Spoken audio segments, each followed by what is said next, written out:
ang sagot ng mga saksi ni Jehovah sa pamamagitan ng ginanap nilang espesyal na konbensyon noong October 18 hanggang 20, 2013 sa Cuneta Astrodome, Pasay City, na pinamagatan, God's Word is Truth. Ang salita ng Diyos ay katotohanan. God's Word is Truth. Yan ang tema sa lahat ng convention. Sa totoo, pare-parehong programa ang i-represent sa bawat dako. God's Word is Truth. Galing sa Biblia din yung ideya. Kasi sabi ni Jesucristo, nung manalangin siya sa kanyang ama na si Jehovah, sabi niya, ang inyong salita ay katotohanan. At noong panahong yon, ibinangon din ang tanong na yon ni Poncio Pilato. Di ba yung naglitis kay Jesucristo? Siya din nagtanong, ano ba ang katotohanan? Bueno, ang katotohanan ay nasa Biblia. At kung ating pag-aaralan yan at ikakapit sa ating buhay, yung katotohanan yun ay makakatulong para mapabuti ang ating buhay. Sa kabila ng ilang mga travel advisory o mga babala na mga bansang ipinalalabas hinggil sa pag-iingat sa mga pagbabiyahe patungo sa Pilipinas, hindi ito alintana ng may bilang na 1,400 na mga delegado mula sa Estados Unidos ng Amerika, Taiwan, Indonesia at ilang mga karatig na bansa sa Asia na pawang mga miyembro ng international organization na kilala sa tawag na Jehovah's Witnesses o mga saksi ni Jehovah. Inanyayahan ng mga 1,400 mga delegado galing sa ibang mga bansa, gaya ng Estados Unidos, Taiwan at saka Indonesia lalo na. Kaya may mga bisita tayo sa panahong yon at makakasama namin sila sa isang convention tungkol sa pagsasang God's Word is Truth. At siyempre sila ay interesado sa Pilipinas, gusto makita ang kalagayan dito, kalagayan din ng mga membro namin kasi sila din ay mga ministro ng Biblia. Pero din ang mga ministro ng Biblia, ang mga saksi ni Jehovah ay interesado sa lahat ng tao. Nakasama sila ng halos 10,000 mga saksi na pawang mga taga-Maynila upang makadalo sa 3 araw na special convention na temang ginalaw mula sa Biblia. Ayon kay Ginoong Dean Jacek, ang tagapagsalita ng Watchtower Bible and Tract Society sa Pilipinas, ang walang bayad na kumbensyong ito ay naglalayong pagtibayin ang ugnayang pampamilya, magpatibay ang loob at palakasin ang pananampalataya ng isa't isa, lalong higit upang himukin ang mga dumalo na pahalagahan ng pagbabasa at pag-aaral ng salita ng Diyos, ang Biblia. Yung mga tao na nagkaroon ng mga problema sa buhay noon, o marahil masama ang kanilang paraan ng pamumuhay. Gayunman, nung mag-aral sila ng Biblia, nakatulong ang pag-aaral sa kanila ng malaki. May naalaala kong kaso doon sa Benguet na isang, di ba kanina binanggit natin yung mga taong may kapansanan sa pandinig, yung mga deaf. Mayroong isang lalaki doon na deaf na ang daming ginagawa niyang kaguluhan dati sa bayan. At talagang notorious. Okay. Ano pat ayaw ng mga tao talaga doon sa kanya. Pero na-contact siya ng mga saksi ni Jehovah at sa pamamagitan ng sign language ay inuruan siya ng Biblia tungkol sa mga prinsipyo ng Biblia. At yung mga prinsipyo niyon ay nakatulong sa kanya. Kaya nang dumalaw ang mga saksi sa himpilan ng pulis doon sa probinsyang yun, tumuro yung pulis doon sa isang malaking bunton ng mga papeles doon sa kanyang mesa. Sabi niya, ito ang mga lahat ng record ng kaso laban sa taong yon. Pero sabi ng pulis, ngayon, nakita namin na nagbabago siya kaya natutuwa kami sa mga pagbabagong ginawa niya. Kaya ibig sabihin, talagang may epekto ang Biblia, may puwersa ito kung pag-aaralan natin at ikakapit sa ating buhay. At yan ay totoo, hindi lang tungkol sa mga may ganong uri ng pamumuhay dahil ang ikinuwento ko kanina, kundi pati sa mga, halimbawa, mga pamilya na gustong maging mas maligaya o kaya mag-asawa o kung paano magpalaki sa mga anak. Ang payo ng Biblia, mabisang-mabisa. Kaya kailangan tayong mag-aral ng Biblia. Sana kapag may makadalo sa mga tao na saksi ni Jehovah at nag-aalok ng free Bible study, sana tanggapin nila para makita nila kung paano ang Biblia makakatulong sa kanila. Halimbawa, pag-uusapan kung paano ang mga magulang ay pwedeng maglaan ng protection sa kanilang mga anak laban sa mga negatibong influensya na hindi katotohanan. Yung mga masamang influensya ng sanlibutan ito. Yan ang isa. May ihaharap din na mga impormasyon kung paano tayo makapagpapalaya mula sa, halimbawa, mga bisyo sa buhay, o kaya yung bagbag na budhi. Yan ang isa sa mga paksa. Meron akong dalang programa dito at sa isang portion ng program sa hapon ng Biyernes, ito ang paksa. Pinalalaya tayo ng katotohanan mula sa maling mga paniniwala, o kaya kawalang pag-asa, o kaya masasamang mga kasama. Kaya bawat iba't ibang aspeto ay tatalakayin at malalaman mula sa Biblia kung paano tayo makalaya mula sa mga influensyang yon at saka magkaroon ng mas kaaya-ayang buhay ngayon. May isa pang paksa dito na baka gustong pakinggan ng mga tao kung dadalo sila doon sa convention yun. Yung unang araw ng convention sa umaga ng Biyernes, ito ang paksa. Kung paano natin nalaman na ang salita ng Diyos ay katotohanan.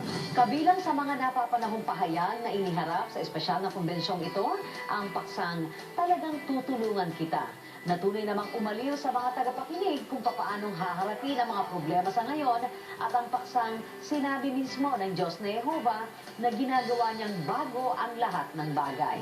Kung kasulukuyang sistema ng mga bagay ay magwawakas na dahil ito ay papalitan ng kaharian ng Diyos. At bagaman ngayon magulo ang ating kalagayan sa buong mundo, aalisin ng Diyos ang lahat ng sanhi ng kalungkutan ng tao, at pag makahari na si Jesucristo, yun na. Di ba nakapaloob doon ang salitang hari? Kaharian. Oo. Kaya ibig sabihin, ito ay isang gobyerno na pinangungunahan ng isang hari. O sino yung haring yon? O sa bagay, ang Diyos mismo hari siya. Gayunman, sa kasong ito, hinirang ng Diyos ang kanyang sariling anak para maging bagong hari ng kaharian ng Diyos. At yung anak na yun ay si Jesucristo. At alam natin na si Kristo ay matuwid, makatarungan siya, diba? Kaya kapag dumating na ang kaharian ng Diyos at siya na ang tagapamahala natin, tiyak na gaganda ang kalagayan. Nananabik naman sa bawat eksena ang mga dumalo nang mapanood na ang pinananabikang drama mula pa rin sa Biblia na pinamagatang ihanda ang puso sa mga pagsubok. Ito ay batay sa isa sa mga karakter ng Biblia na si Esther. Tumatanim naman sa isip at puso ng mga tagapakinig ang pahayag ni David Splain, isa sa miyembro ng grupong tagapamahala ng mga saksi ni Jehovah, habang isinasalin ito mula sa wikang Ingles patungo sa Tagalog upang tumpak nilang maunawaan. And actually, yung mga magazine, mga brochure, mga tract tungkol sa Biblia ay isinasalin namin sa almost 600 wika. Tao na hindi nila naiintindihan ang ibang wika maliban lang sa kanilang sariling wika. O kaya, kung minsan, naiintindihan nila ang ibang wika ng konti, pero sa totoo, ang tao ay mas madaling matuto sa sarili niyang wika. Kaya, ang ginagawa namin, pinapublish namin ang aming mga brochure, hindi lang sa Ilocos, kundi pati sa Kankanae, o kaya Ibaloy, o Ifugao, meron ding Ibanag, para sa mga para mas madaling matuto ang lahat tungkol sa salita ng Diyos. Sa Biblia sabi na ganon ang pag-ibig ng Diyos sa mga tao, sa sanlibutan, ayaw niyang mapugsak sila. Kaya naglaan siya ng kanyang sariling anak, alang-alang sa kanila. Kaya ganon din ang aming damdamin tungkol sa mga tao. Mahalaga talaga ang buhay ng lahat. Gusto namin tularan ang pag-ibig ng Diyos sa pakikitungo sa tao. Tulungan ang lahat.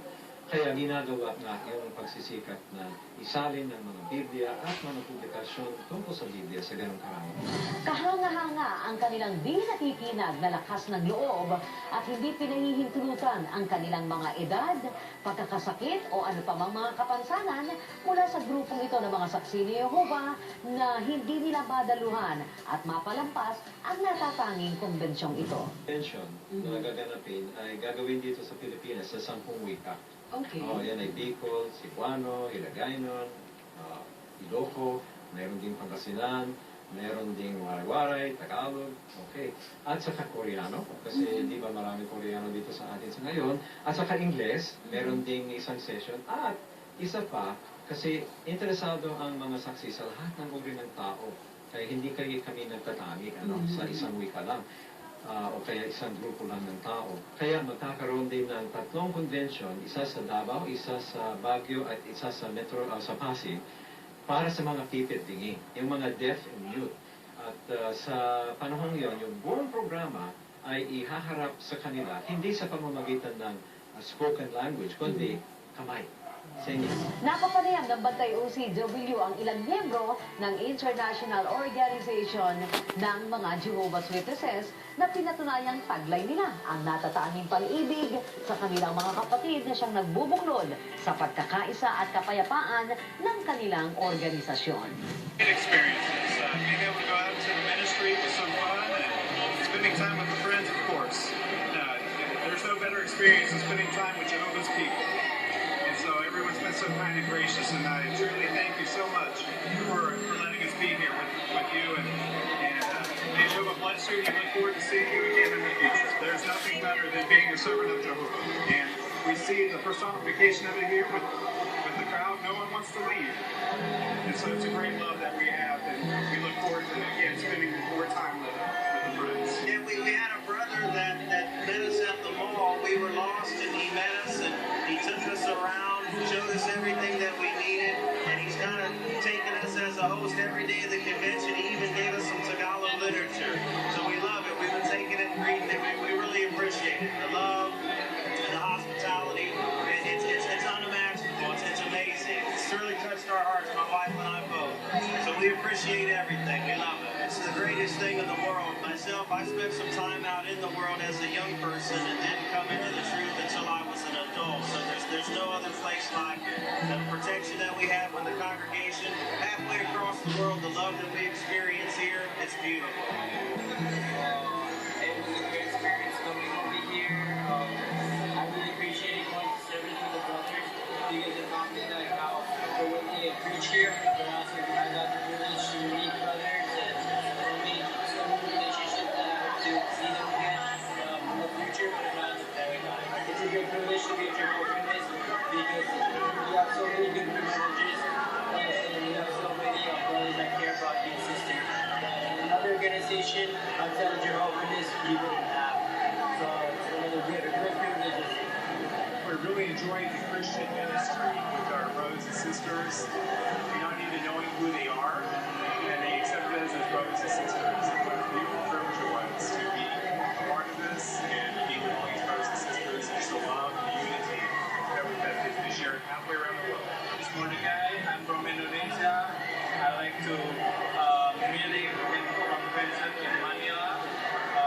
The people, brother and sister from Philippines is very kind, good.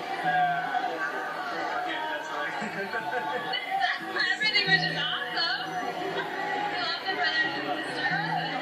Everything. We want to come back as soon as possible. It's been an amazing experience just to be able to meet brothers and sisters from all over the world.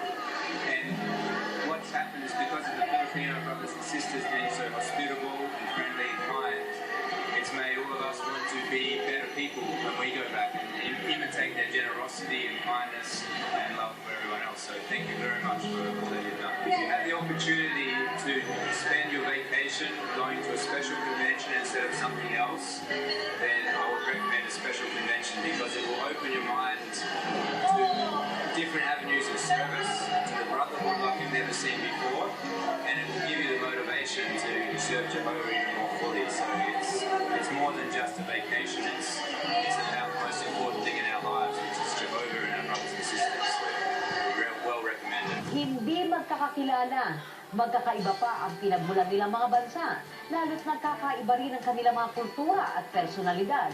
Supalit, paano nga ba nagawa ng mga Jehovah's Witnesses na magsama-sama at magpakita ng pag-ibig sa isa't isa gaya ng malapit na mga magkakaibigan? Magkakapareho ang kanilang tuhon, bunso nito ng kanilang iisang dalisay na wika na mula sa Biblia at dahil na rin sa kanilang makalangit na Ama, ang Diyos na Jehovah na siyang nararapat tumanggap ng lahat ng kapurihan at kaluwalhatian sa matagumpay na espesyal na konbensyon ng mga saksi ni Jehovah para sa taong 2013 at nagpapatuloy ito hanggang sa pagtatapos ng buwan ng Disyembre ng taong 2013. Susunod, pakiusap naman ang ating seafarer na si Romel Sarabia